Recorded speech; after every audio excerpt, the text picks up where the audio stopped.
আহ, আপনার কাছে অনেক অনেক বিষয় প্রশ্ন, যদি সবগুলো বিষয় একটু শুনতে পারি ছোট ছোট করে বা সুনির্দিষ্টভাবে আপনি যেভাবে ব্যাখ্যা করবেন। প্রথমেই যেটি নিয়ে এখন অনেক আলোচনা, আওয়ামী লীগকে নিষিদ্ধ করলো, প্রজ্ঞাপন জারি করে সরকার নিষিদ্ধ করলো। আসলে ঠিক ভাষাটা হচ্ছে এরকম, আওয়ামী লীগের সকল কার্যকলাপ নিষিদ্ধ করা হলো। এটা মানে কি আওয়ামী লীগ নিষিদ্ধ করা? যদি সমার্থক হয় তাহলে তো হলো, আর না হলে কেন নয় সেটা শুনতে চাই আপনার ব্যাখ্যা।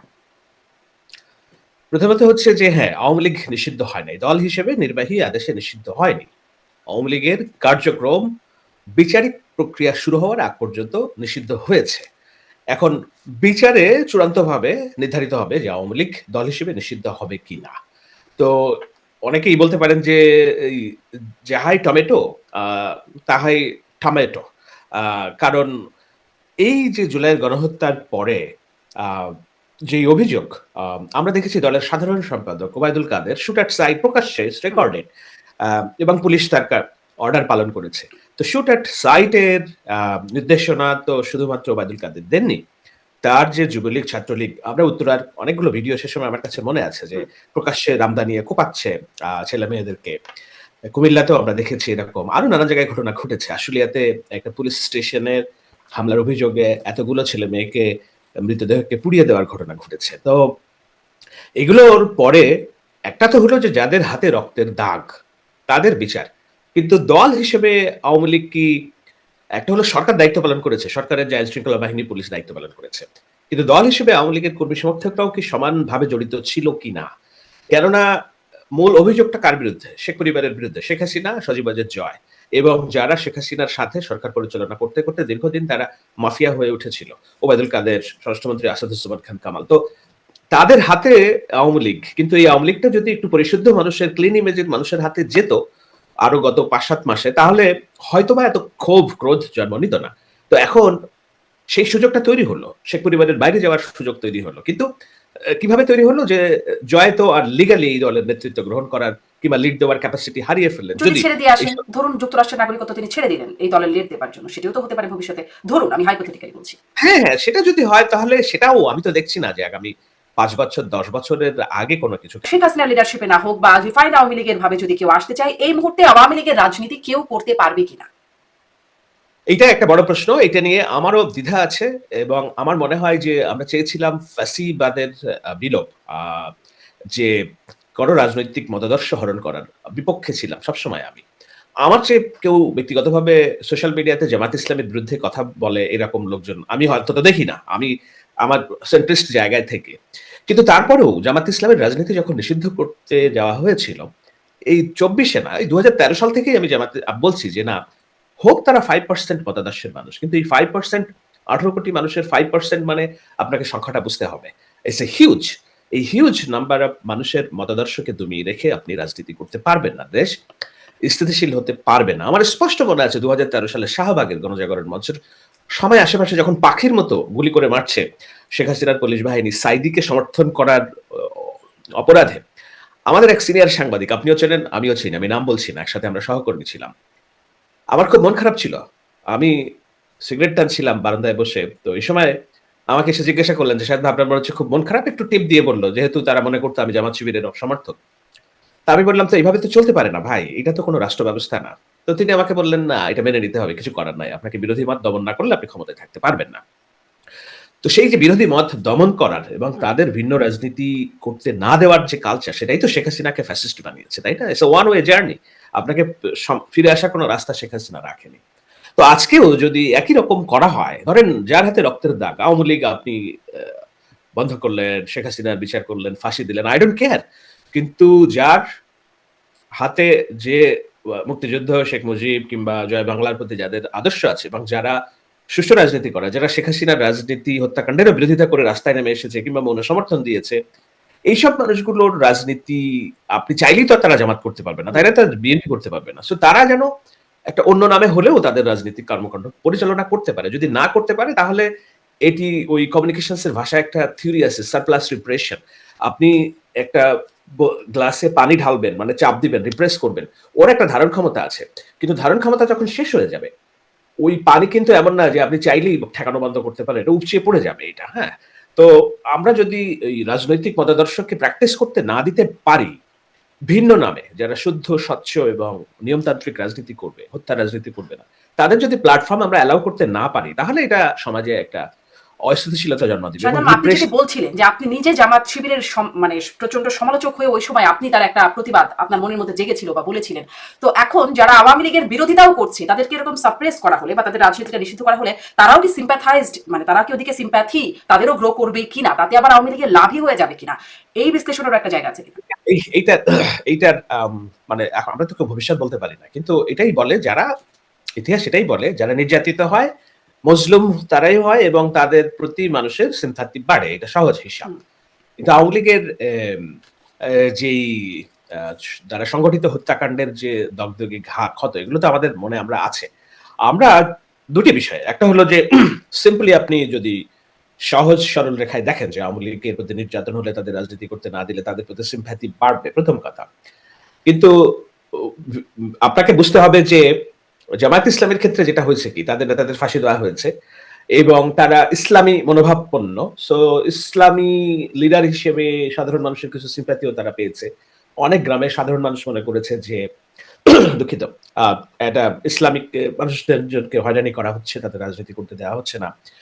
তো সেটা ছিল এবং জামাত ইসলামী ঢাকার মাটিতে ছিল, তারা তাদের পক্ষে বৃহৎ একটি রাজনৈতিক দল, তাদেরকে শেল্টার দিয়ে গেছে বিএনপি। সুতরাং রাজনীতি সরাসরি যদি জামাত নাও করতে পারে, তাদের কর্মী সমর্থকরা অবলীলায় মিশে গিয়েছে বিএনপি ছাত্র দলের সাথে। সেভাবে থেকে তারা যে নিঃশেষ হয়ে যাওয়ার পরিবর্তে তারা সময় নিয়েছে, সময় নিয়ে নিজেদেরকে শক্তিশালী করেছে, প্রথম। দ্বিতীয় কথা, জামাত ইসলামীর মুনাফিকি এবং গুপ্ত রাজনীতির চরিত্রের কারণে তাদের একটা বৃহৎ অংশ আওয়ামী লীগের ভিতরে ঢুকে যেয়ে তারা আওয়ামী লীগ সেজে সরকারের সুযোগ সুবিধা নিয়েছে এবং ভিতর থেকে রাজনীতি করেছে। যদি জুলাইয়ের পতন না হতো শেখ হাসিনার, এই গুপ্ত যারা রাজনীতি করে, মুনাফিকি রাজনীতি করে, এরা হয়তো এতদিন এখনো পর্যন্ত আওয়ামী লীগ থাকতো। এখন আপনাকে দেখতে হবে যে ওই পরিবেশে আওয়ামী লীগ পাবে কিনা, অর্থাৎ এই যে বৈরী পরিবেশ, এই বৈরী পরিবেশের মধ্যে তারা অন্য কোনো রাজনৈতিক দলের ভিতরে ঢুকে রাজনীতিটা চালাতে পারবে কিনা, মানে করছে কিনা, সেটা জামাত ইসলামকে হতে হবে অথবা বিএনপি হতে হবে। এই দুটা বড় দলের অধীনে কিংবা ছায়ায় থেকে তারা তাদের রাজনৈতিক মতাদর্শ, যুদ্ধ মনোভাব, ফিরে আসার যে লড়াকু মনোভাব, এগুলো চালায় নিতে পারছে কিনা। তো সেটা যদি হয়, হয়তো 10 বছর পর ইতিহাস অন্যরকম হতে পারে, কিন্তু তখনও আপনাকে তো আমি বললাম দুটি বিষয় মাথায় রাখতে হবে। লিডারশিপ, কার লিডারশিপের দিকে তাকিয়ে জামাত ইসলামের রাজনীতির লিডারশিপ ব্যক্তিকেন্দ্রিক না, তাদের অর্গানাইজেশনাল স্ট্রাকচার আছে। আওয়ামী লীগের রাজনৈতিক লিডারশিপ, বিএনপির রাজনৈতিক লিডারশিপ, এটা হচ্ছে পরিবার কেন্দ্রিক একটা ভাবনা থেকে আসে। সুতরাং আওয়ামী লীগের শেখ হাসিনা যদি অযোগ্য হয়, জয় যদি আওয়ামী লীগের নেতৃত্বের হাল ধরার সব রকম সুযোগ ছুড়ে ফেলে দেয়, তাহলে কার লিডারশিপে দাঁড়াবে এই নেতা কর্মীরা জীবন যুদ্ধের সাধারণত এটি স্পষ্ট আপনি আওয়ামী লীগের আপাতত রাজনীতিতে ভবিষ্যৎ দেখছেন না, অদূর বা সুদূর ভবিষ্যতেও আপনি খুব দেখছেন না। আমি স্পষ্ট করে বলি যে আওয়ামী লীগের যে মতাদর্শ, অর্থাৎ মুক্তিযুদ্ধে তাদের যে অবদান, মুক্তিযুদ্ধ, এগুলোকে আমি কোনোভাবেই অস্বীকার করছি না অন্য সকল বক্তাদের মতো, আমি উইথ ডিউ রেসপেক্ট। কিন্তু বাস্তবতায় আমি দেখি যে তাদের ফিরে আসার আর কোনো সুযোগ নেই। আপনার কথার মধ্যে স্পষ্ট হয়েছে, তারপরেও একদম এক লাইনে স্পষ্ট যদি জানতে চাই, আপনি কি এই নিষিদ্ধ করাকে সমর্থন করেন নাকি করেন না? দেখুন, নিষিদ্ধ কিন্তু হয়নি, আমি প্রথম কথা বলি। কার্যক্রম নিষিদ্ধ করা আর কি, এটা আমার মনে হয় যে এটি ঠিকই আছে এক অর্থে, কেননা আপনাকে তো একটা জায়গায় আপনি যদি দোষ স্বীকার করতে হবে, আপনাকে তো বুঝতে হবে যে না, হত্যাকাণ্ড যেটা ঘটেছে সেটা রিয়েল। আমি যদি জোর করেও বলি, অভিযোগ করেও বলি, জাতিসংঘের তদন্ত রিপোর্ট তো আর জোর করে বলে নাই, তারা ফ্যাক্ট ফাইন্ডিং কমিটি রিপোর্ট দিয়েছে। তো সেই জায়গাগুলোতে আমি তো দেখি না কোনো আওয়ামী লীগের যারা লিডারশিপে আসতে চায়। আপনি যদি শেখ হাসিনা সাম্প্রতিক যেসব লাইভ কর্মকাণ্ড যোগ দিয়েছেন, যাদের সাথে যোগ দিয়েছেন, তাদের ন্যারেটিভ, তাদের রাজনীতি এবং তাদের গোল যদি আপনি বিশ্লেষণ করেন, তারা তো হত্যার বদলে হত্যা চায়। তারা হচ্ছে শেখ হাসিনার কথা, যেমন 226 জনকে হত্যার লাইসেন্স পেয়ে গেছে, এগুলা তো কোনো শুভ রাজনীতি না, তাই না? একটা জায়গায় আপনাকে তো মেসেজ দিতে হবে যে what ever is done is beyond our imagination. আমরা চাইনি এভাবে হত্যাকাণ্ড, আমরা সরি। বাংলাদেশ আওয়ামী লীগ বাংলাদেশের মাটি মানুষের রাজনৈতিক দল, আমরা হয়তো বুঝতে ব্যর্থ হয়েছি কোথাও। সো আমরা এই নতুন ভাবে আমরা শুরু করতে চাই, এই যে মনোভাবটা তো আমরা দেখিনি। সেটা না দেখে যদি ধরেন আমার কি হতো, আমি তো একটা মধ্যপন্থা থেকে কথা বলে গিয়েছি, কিন্তু এই জুলাইয়ে যদি আওয়ামী লীগ থেকে যেত, আমার বাবা যখন বেঁচে ছিল অন্তত 3 বার ডিজিএফআই তাকে গ্রেপ্তার করতে গেছে। আমার ব্যবসা বাণিজ্য, আমার পরিবার, আমি তো রাজনীতি করি না, তাই না? কিন্তু তারপরও আমার পরিবার যে ত্যাগ স্বীকার করেছে, আজকে জুলাই হত্যাকাণ্ডের পরেও যদি আওয়ামী লীগ ক্ষমতায় থাকতো, শেখ হাসিনার কথা অনুযায়ী যে অনেক ছাড় দিয়েছি, এবার কাউকে আর ছাড় দিব না, তাহলে আমার পরিবার আবার এই জেলখানায় যেত, তাই না? তো আমি যখন শুনি যে শেখ হাসিনা বলছেন যে কাউকে ছাড় দিব না, আমি আবার ফিরে আসব, আমি তো তার এই অধ্যত্ব মেনে সমর্থন নিতে করার কোনো পারি কারণ পান না। কিন্তু শাহেদ আলম, না। আপনার মতো অন্য কারো পরিবার এখন আবার জেলখানায় যাচ্ছে কিনা, অন্য একজনের সাংবাদিক তার আবার এই ভোগান্তির মতো দিয়ে যেতে হচ্ছে কিনা? হচ্ছে, হচ্ছে, এবং সেটা খুব রূঢ় বাস্তবতা, এবং এইটা সমর্থন করার কোনো উপায় নেই। আমার মনে হয় আমি একমাত্র সাংবাদিক যিনি বারবার বলার চেষ্টা করেছি যে না, যেই পরিস্থিতি, যেই কারণে শেখ হাসিনা ফ্যাসিস্ট হয়েছে এবং শেখ হাসিনার ফ্যাসিজমের আমলে, মাফিয়াতন্ত্রের আমলে যেভাবে সাংবাদিক নির্যাতিত হয়েছে, ঠিক একইভাবে যদি আমরাও করি তাহলে আমরা আর বেটার শাসনটা কোথায় দিলাম, তাই না? হুম। তো আমি বারবার ৫ আগস্ট শেখ হাসিনা পতনের ১ ঘন্টা পরেও হয়নি। আমি ২ ঘন্টার মধ্যে লিখেছি যে আমরা নতুন ফ্যাসিস্ট হতে দিব না বাংলাদেশে। আমাদের সবাইকে নিয়ে পথ চলতে হবে। It's all recorded. তখন সবাইকে নিয়ে পথ চলা, সহাবস্থান, এগুলো আমি কাজ করি, কথা বলি। সেই ক্ষেত্রে হ্যাঁ, এটা অস্বীকার করার উপায় নেই। কেউ না কেউ এই নির্যাতনের মধ্যে যাচ্ছে এবং যেতে হবে। Politics is very brutal.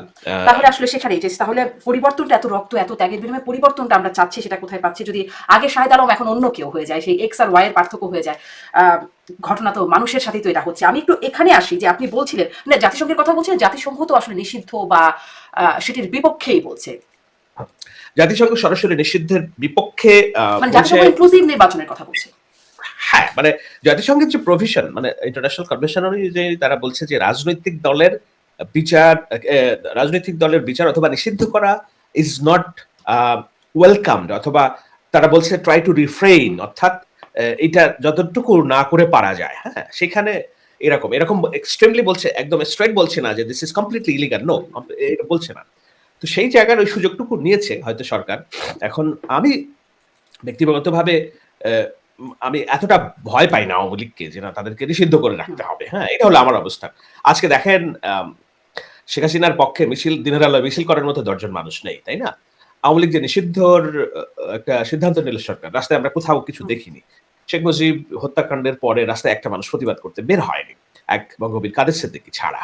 তো আজকে যেটা করা হয়েছে অনেকটা জুজুর ভয় থেকে, যে আওয়ামী লীগ বৃহৎ শক্তি, আওয়ামী লীগ বৃহৎ ভাবে ফিরছে, আওয়ামী লীগ এটা নিয়ে আমার সাথে মাঠ পর্যায়ের অনেকে দ্বিমত করে যে না আপনি ঠিক বলছেন, আওয়ামী লীগ এখনো শক্তিশালী, তারা কিন্তু আমার হিসেবে আমি যদি এই রাজনৈতিক ফোর্সকে রাজনীতি দিয়ে মোকাবেলা করতে না পারি, তাহলে মানে আমি সহজ কথায় যেটা বলে, আমি নিষিদ্ধের রাজনীতির পক্ষে না। যেদিন ছাত্রলীগ নিষিদ্ধের প্রজ্ঞাপন হয়, ওই দিন তারপরের দিন মনে হয় না, ১ সপ্তাহ পরে আমি ঢাকা বিশ্ববিদ্যালয়ে যেয়েও আমি এটা বলছি যে I am not fan of নিষিদ্ধের রাজনীতি। বরঞ্চ যারা অপরাধ করেছে, যাদের হাতে রক্তের দাগ, যেসব ছাত্রলীগ কর্মী দিনের পর দিন, বছরের পর বছর অস্ত্র, হেলমেট নিয়ে, তাদেরকে আইডেন্টিফাই করে আপনি গ্রেপ্তার করেন, সাজা দেন।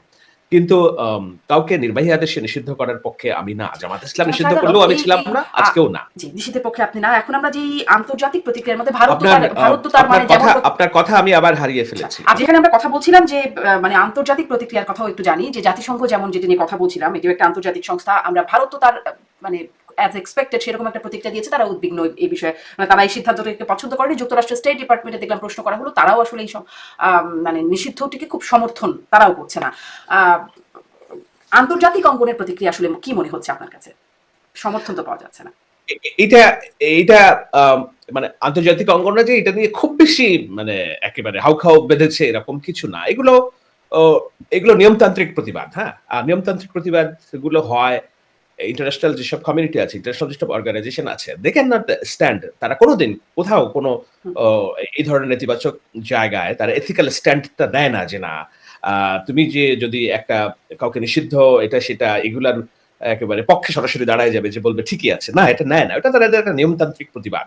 এই স্পষ্ট। নিয়মতান্ত্রিক প্রতিবাদ, হ্যাঁ, সব জায়গা থেকেই হয়। যখন শেখ হাসিনার এসব এমনকি যুদ্ধাপরাধীদের বিচারের কাজ যখন চলছিল, তখন তো কেউই এটাকে তার পক্ষে বলে নাই যে না এটা খুব ভালো একটা কাজ হয়েছে। বরঞ্চ তখনও বলে গিয়েছে যে না, this is not the way how you rule your country, how you punish your politicians. কিন্তু আমাদের কোনো কিছু থেমে থাকে নাই। আমার ভয় হচ্ছে যে কোনো কিছু থেমে থাকবে না। আমরা আওয়ামী লীগের যে নিষিদ্ধ হলো, এইটা নিয়ে অভ্যন্তরীণভাবে হোম গ্রোন যদি বিশাল জনগোষ্ঠী বিক্ষুব্ধ হয়ে রাস্তায় না নামে, তাহলে এই আন্তর্জাতিক দুই একটা আর সেটির কোনো সম্ভাবনা আপনি দেখছেন না। একটু আসি, আপনি একটু আগে বলছিলেন যদি শেখ হাসিনার যে সম্প্রতি বক্তব্য বা সেই ন্যারেটিভ গুলো আমরা একটু বিশ্লেষণ করি। আমি এই প্রশ্নটা একটু করতে চাই যে আমরা কি এখন সেই ন্যারেটিভ গুলো বিশ্লেষণ করতে পারবো এই প্রজ্ঞাপন জারির পর? আমি ওই প্রজ্ঞাপনের ভাষার একটা অংশ একটু পড়ি যে বিচার কার্য সম্পূর্ণ না হওয়া পর্যন্ত বাংলাদেশ আওয়ামী লীগ এবং এর সকল অঙ্গ সংগঠন, সহযোগী সংগঠন ও ভাতৃপ্রতিম সংগঠন কর্তৃক যে কোনো ধরনের প্রকাশনা, গণমাধ্যম, অনলাইন ও সামাজিক যোগাযোগ মাধ্যমে যে কোনো ধরনের প্রচারণা, মিছিল, সমাবেশ আয়োজন সহ যাবতীয় কর্মকাণ্ড নিষিদ্ধ থাকবে, নিষিদ্ধ ঘোষণা করা হলো। তো মানে সাংবাদিকরা কি তার সংবাদ প্রচার করতে পারবে? আমি কি কোনো গণমাধ্যম কর্মী হিসেবে কোনো আওয়ামী লীগ নেতার বক্তব্য বা নিতে পারবো, সেরকমটা কি আছে নাকি নিষিদ্ধ হয়ে গেল? আমার মনে হয় না আপনার এগুলো নিতে কোনো বাধা আছে, এবং আমি মনে করি না যে সরকার বললেই গণমাধ্যমের কর্মীদের সেটা শোনা উচিত। তাই না? মানুষ বিভিন্ন পক্ষের বক্তব্য শুনবে। কিন্তু কথা দেখতে হবে যে তাদের কথার মধ্যে দিয়ে ভায়োলেন্সটা আমি উস্কে দেওয়ার পার্ট হচ্ছে কিনা ইন্টেনশনালি, সেটা দেখতে হবে। সেটা না হলে কারোর বক্তব্য প্রচারণা বিশ্লেষণে তো কোথাও বাধা নিষেধ আছে, এবং থাকলেও আমি কেন শুনবো?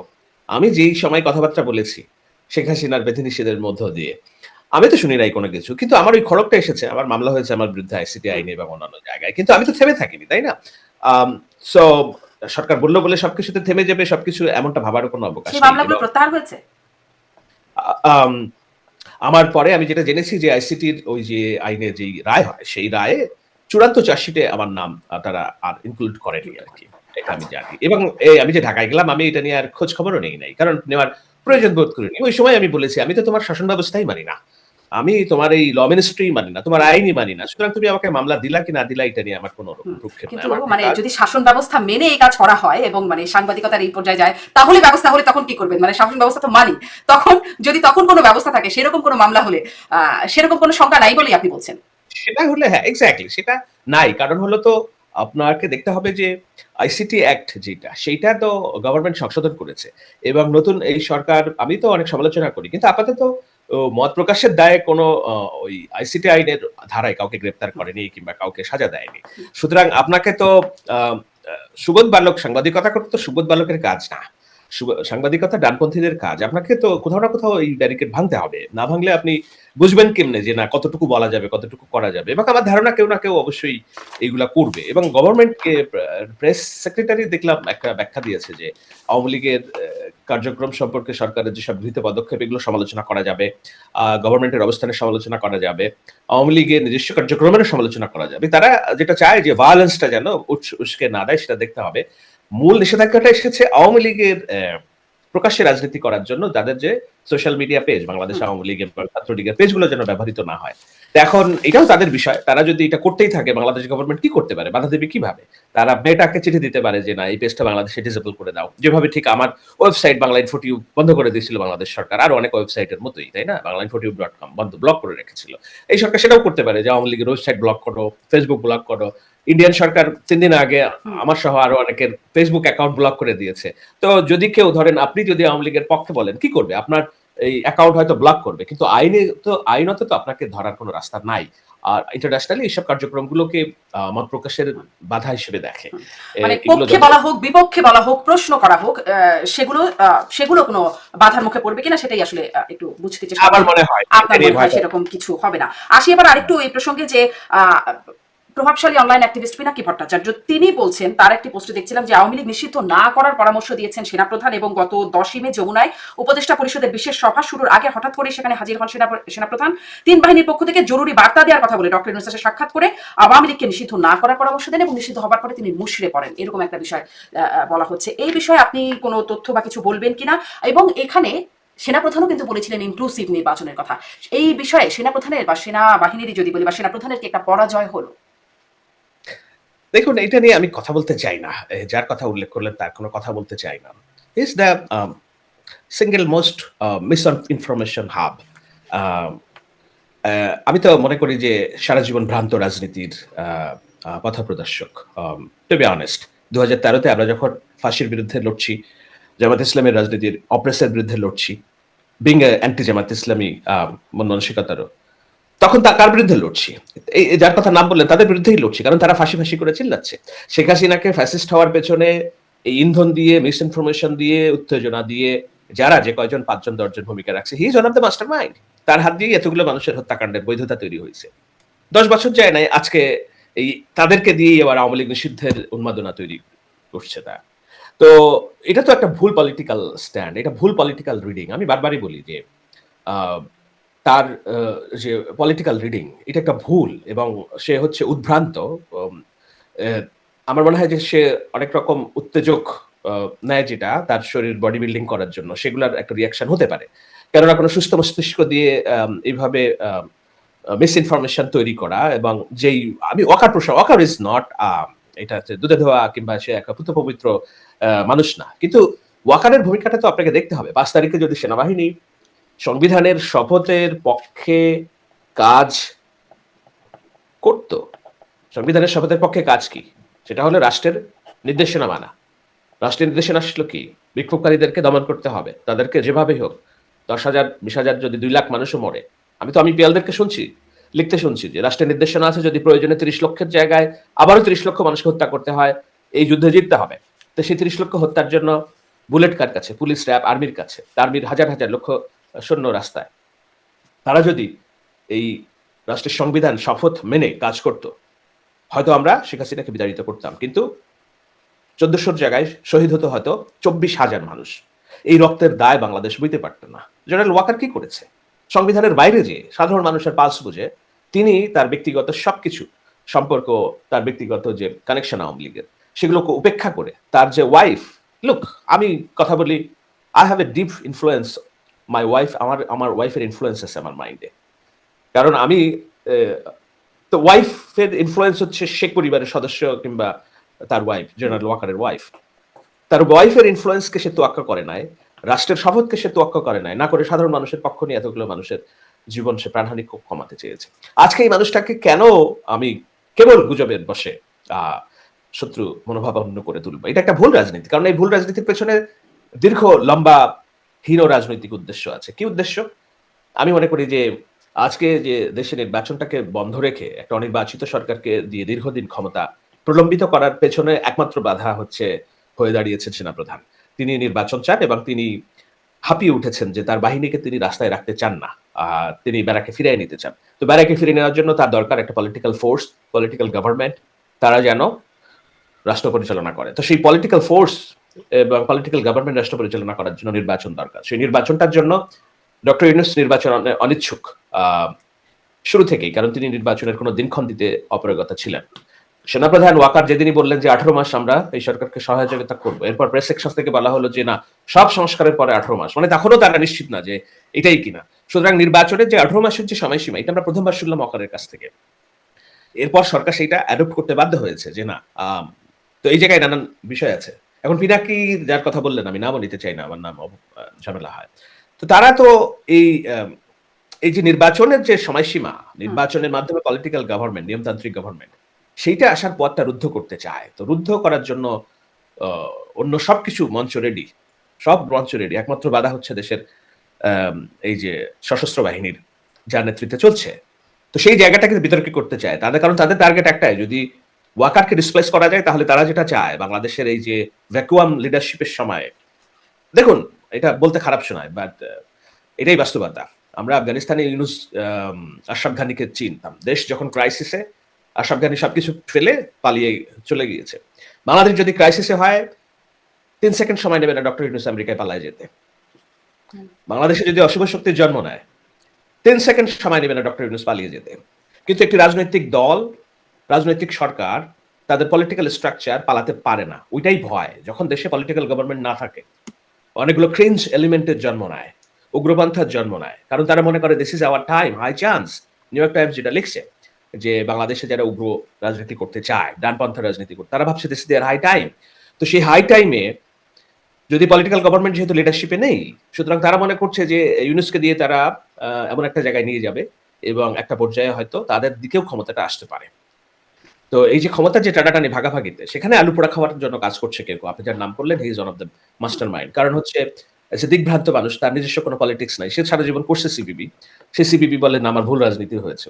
সে ২০১৩ সালে ফাঁসি করে চিল্লাইছে, বলেন আমার ভুল রাজনীতি হয়েছে। তো এখন তো একটা মানুষ আপনি যাকে আপনি আসলে এর মধ্যে অনেকগুলো প্রশ্ন জমে যাচ্ছে কথায় কথায়, তার একটু করে করি যে আপনি বলছেন ভ্রান্ত রাজনীতি করছেন, তার নামও নিতে চাইছেন না, কিন্তু আপনারা মিলেই তো এই গণ অভ্যুত্থানের সময় একটা প্ল্যাটফর্ম করে যোগাযোগ করে, মানে তখন তো এই গণ অভ্যুত্থানের পরিকল্পনা সাজানো ডক্টর আসিফ নজরুল বা বর্তমান প্রেস সচিব, আপনারই একটি কন্টেন্টে আমি এটা শুনছিলাম যে আপনাদেরই মধ্যে যোগাযোগ ছিল। তো সেই যোগাযোগ এরকম অবস্থা হয়ে গেল, এখন আমি ওনাদের কাছ থেকে শুনি ডক্টর আসিফ নজরুল সম্পর্কে নানান তথ্য, প্রেস সচিব সম্পর্কেও আসে আপনাদের, মানে এই অবস্থা কেন হয় যে একদম গালাগালি, অসভ্য ভাষায় গালাগালিও চলে আসে, কেন হয় এরকম? না, গালাগালি না, আমি এগুলো পরিহার করার চেষ্টা করি, আমি অসভ্য ভাষায় গালাগালি দেই না। দেখুন ৫ তারিখের আগ পর্যন্ত আমাদের সবার টার্গেট ছিল আর কি, সবার টার্গেট ছিল যে শেখ হাসিনার পতন। তো শেখ হাসিনার পতনের জন্য আমরা ডান বাম, উগ্রপন্থা, মধ্যপন্থা, নিম্নপন্থা, সব পন্থা এক জায়গায় বসে আমরা কাজ করেছি এবং আমাদের মধ্যে ভেদাভেদ যেগুলো ছিল সেগুলো দূর করার চেষ্টা করেছি। কিন্তু ওই সময়ও যে আমাদের মধ্যে ভেদাভেদ হয়নি তা তো না। যখন ৪-৫ তারিখে আমার স্পষ্ট মনে আছে আমাদের অভ্যন্তরীণ যোগাযোগে মনজুর আল মতিন যখন দাঁড়িয়ে গেল কোর্টে এবং সেটা যখন এটাকে কি বলে, আম, একটা ব্যাপক পাবলিক সাপোর্ট তৈরি করলো যে একজন ইয়াং লয়ার দাঁড়িয়ে গিয়েছেন। আমরা কি দেখলাম তার পরের দিনই তার বাবাকে নিয়ে একটা ভিডিও আসলো যে সে হচ্ছে আম, শেখ হাসিনার হয়ে কাজ করছে। ওই যে একটা ইন্ডিভিজুয়াল তদন্ত কমিশন, গণতদন্ত কমিশন গঠিত হয়েছিল, তার প্রধান করা হয়েছিল মনজুর আল মতিনের বাবাকে। তো আমি তখন অভ্যন্তরীণ গ্রুপে প্রশ্ন তুললাম যে আপনি যে এই কাজটা করলেন এটা তো আমার আন্দোলনের পিঠে চাবুক মারা হলো, কারণ মনজুর আল মতিন হচ্ছে এখন লিড করছে ল সেকশনসটাকে, যে না আইন শৃঙ্খলা বাহিনী আইনজীবী হিসেবে দাঁড়িয়ে গেছে সে। আপনি তার বাবাকে গণশত্রু হিসেবে উপস্থাপন করলেন, তার মানে তো আপনি সাবোটাজ করছেন আমাদের। যাচ্ছে তাই ভাষায় আমাকে গালিগালাজ করা হলো। তা আমি আন্দোলনের স্বার্থে যে না আমরা এটাকে পাবলিক করতে দেইনি, বাট আমি বলছি আমরা যে তখনও এক ছিলাম তা তো না, আমাদের ভিতরে নানান রকম এই দ্বন্দ্ব এগুলো আছে। এখন আরেকটা বিষয় সেটা হলো যে ৫ তারিখের আগ পর্যন্ত কমন আমাদের প্ল্যাটফর্ম ছিল যে শেখ হাসিনাকে বিতরণ করতে হবে। এরপরে আবার যে যার যাই সে তার জায়গায় চলে গেছে, যে দেখছে যে ৫ তারিখ শেখ হাসিনা তো বিতাড়িত হয়ে গেছে, এখন আমার ন্যারেটিভ এস্টাবলিশ করার সময়, তাই না, সেরকম ভাবছে। তো সে যেহেতু ডানপন্থার রাজনীতি এস্টাবলিশ করতে চায়, সে নিজে বাংলাদেশের নরেন্দ্র মোদী হতে চায়, সে ইউক্রেনের জেলেনস্কি হইতে চায়, কারণ জেলেনস্কি কি, সে একজন নিজে ইহুদি, কিন্তু সে একটা খ্রিস্টান দেশের জনসমর্থন নিয়ে রাষ্ট্র পরিচালনা করছে।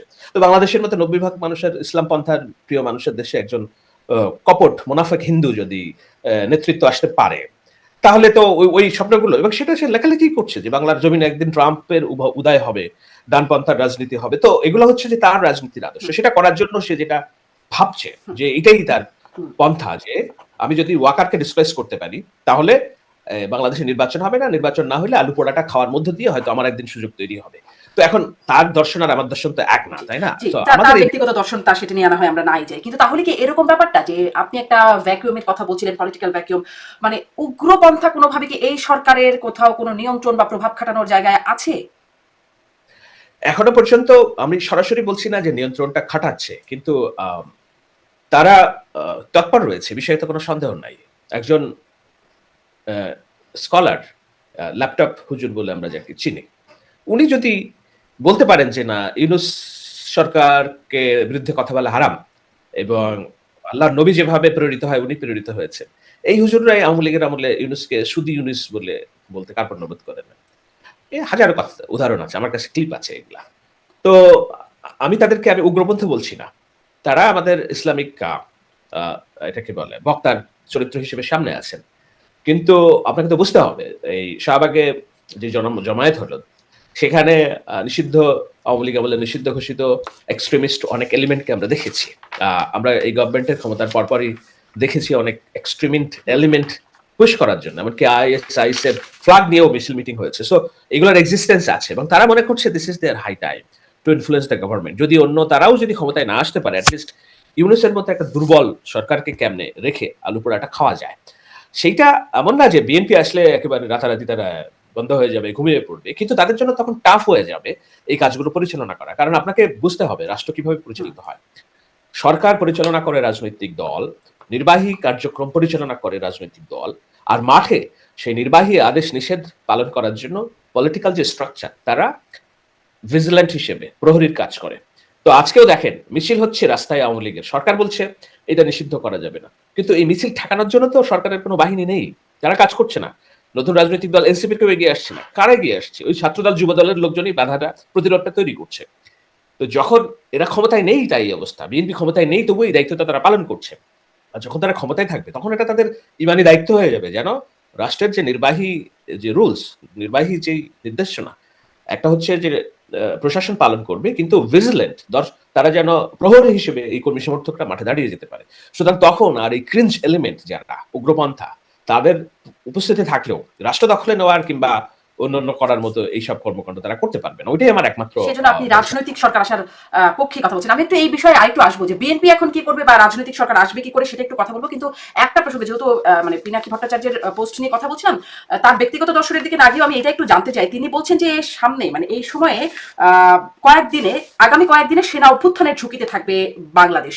মানে মাঝখানে কয়েকদিনে অভ্যুত্থান শুনেছি, এরকম কোনো ঝুঁকি দেখেন? আমাকে আর দ্বিতীয় প্রশ্ন করেন না এই বিষয়ে। আমি বলছি গুজবের স্পষ্ট। ফ্যাক্টরি, গুজব সে হচ্ছে আলু পোড়া খাওয়ার চেষ্টা করছে। এই আলু পোড়ার মানে এগুলো ফালতু। এগুলার মানে এগুলার কোনো শোনেন, আমাকে একটা সুস্থ দর্শক দেখান তো দেখি যে সুস্থ রাজনৈতিক চিন্তা করে যে তার রাজনৈতিক তার এইসব তথ্য দিয়ে নিজেকে মনে করছে যে না তার তথ্যকে ওন করছে। আমি তো একজন সুস্থ মানুষকেও দেখি না তার তথ্য কিন্তু own তার করছে। বক্তব্যের পরে ৩২ নাম্বার ভাঙা হচ্ছে, তার বক্তব্যে সরকারের মধ্যে অনেক নড়চড় হচ্ছে। নো, নো, নো, নো, আপনাকে বুঝতে হবে। He is a very dishonest credit footage খোর। ৩২ নাম্বার তারটাকে ভাঙা হয়নি। যখন সবাই এগিয়ে গেছে তখন সেটা ওন করেছে। বলছে ইয়েস ভাঙো আমি আছি। আহ, এটা এটা একটা ভুল ধারণা আপনাদের। সেটা যদি হতো তাহলে সিপিবির অফিস ভাঙার জন্য দুইজন লোক কেন যায় না? সেটা যদি হতো তাহলে ডেইলি স্টারের সামনে তার যে ডাক সেখানে কেন ১০ জন মানুষ যায় না? সেটা যদি কেন হতো ট্রেন তাহলে স্টেশনে জিয়াপত হলো, গরু জবাই হলো, কত কিছু হলো তো। মানে এরকম একটা পত্রিকা অফিসের সামনে এরকম ঘটনা তো ঘটানো গেল। উদাহরণ দিচ্ছি। সেটা যদি হতো তাহলে পহেলা বৈশাখ এবার যে বাংলাদেশের ইতিহাসে সবচেয়ে জাঁকজমকপূর্ণ হলো সেটা কেমনে হলো? সেটা যদি হইতো তার এই যে জাতীয় সঙ্গীত গাইলো ২ দিন আগে ঢাকা বিশ্ববিদ্যালয়ের ছাত্ররা গতকালকে, এগুলো তো বিপক্ষে সে, তাই না? তো সে যদি এতই পাওয়ারফুল হইতো তাহলে তো এগুলো বাংলাদেশে বন্ধ হয়ে যেত সব। নো, এগুলো he is not powerful. Mob যখন তৈরি হয় সেই মবের ওনারশিপটা সে নিজে নিয়ে নিজেকে জাহির করার চেষ্টা করে যে না লুক আমার what is my power. He does have zero পাওয়ার। আমি বলবো কিছু উগ্রপন্থী মানুষ কয়েকটা গরু জবাই দিতে পারে তার কথায়, কিন্তু এর বাইরে আমার মনে হয় না যে নতুন নতুন বাংলাদেশে তার কোনো খুব বেশি ইনফ্লুয়েন্স কাজ করছে কোথাও না, কোথাও না।